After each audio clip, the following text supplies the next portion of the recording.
Alright, hello, I forgot to click record. God damn it.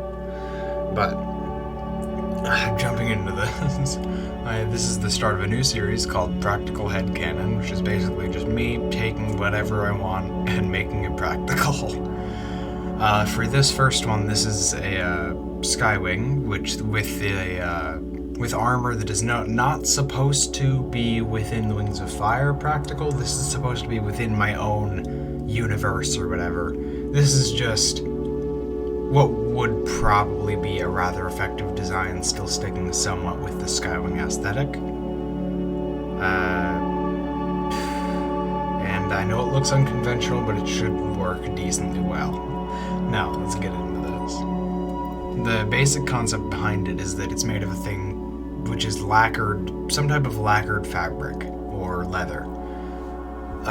Lacquered leather and fabrics generally, or cloths, generally have, if you lacquer them in the right way, they can be fireproof, or at least pretty heavily fire resistant.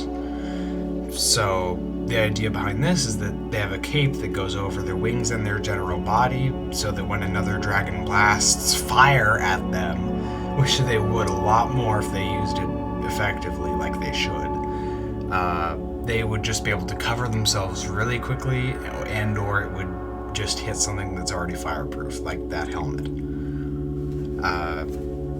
Zooming in closer, you'll see these little gauntlets, which are the basic idea behind the gauntlets is that, and the torso actually, this torso.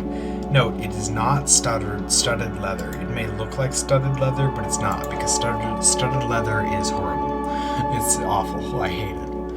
This is a thing called brigandine, which was real, and basically each one of those studs is connecting a plate. Basically, it's plate armor, but with a bunch of plates. So it's quite flexible, it's easier to make than plate armor would be, and it also looks pretty nice, because you could like dye the outside of it, because it's connected through either leathers or different types of, again, fabrics, cloths, textiles, whatever. So that's the idea behind those. So basically it is plate armor of a sort. It's just a more bendable version, which would also go well with their wings. But that on its neck is a big sleeve of fireproof leather. Basically it's supposed to be skin tight so that you don't get burned. If you'll notice, its helmet is pretty close to that of a normal Skywing's, although it covers more, as well as its jaw and ears, and pretty much everything else is covered by a separate leather piece that connects up to that back one, so that it should be rather airtight. Or not airtight, but it should be rather fireproof. I decided not to cover the horns because it doesn't matter that much. The horns are mostly fireproof, most likely. Moving on to the weaponry, we'll A, a spear, because it's more of a pike. A spear is really good against flying things, which is why they have that. And also bows would work. If I could, I would just equip this guy with a bow as well, but it doesn't matter that much. I'm just saying that. I would also have a bow. But spears are good. Spears are nice. Good spear. And this other thing is a type of warhammer, and this is legitimately what some warhammers looked like. Basically, it's a warhammer because you're fighting dragons. There are scales that you want to get through. There are different, maybe metal, like his helmet, which those can also be pierced by the different spikes. And if you'll notice, because I realized that, well, if they're wearing leather, then you probably want to cut through that, because leather can be cut really easily by a good blade.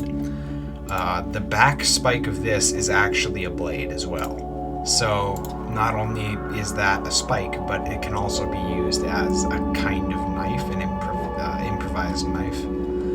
So that can cut through the armor, you can like stab it into them, then you can drag it along, whatever you need to do. That's the basic idea of this. Note, they probably would be able to open their mouth and breathe fire through that helmet, but I'm unaware if they would be able to, which would be ironic. The fireproof helmet stops them from breathing fire, but I don't know. the basic idea of that is just that it will protect them and that it can be moved. Like that, their bottom jaw can still move. They can still talk. They're not completely sealed in. But that does make it somewhat weak from attacks directly from the mouth. But, you know, that should be enough to keep them rather safe. So, yeah, that's just kind of what it is. That's what this video is for. Alright. Well,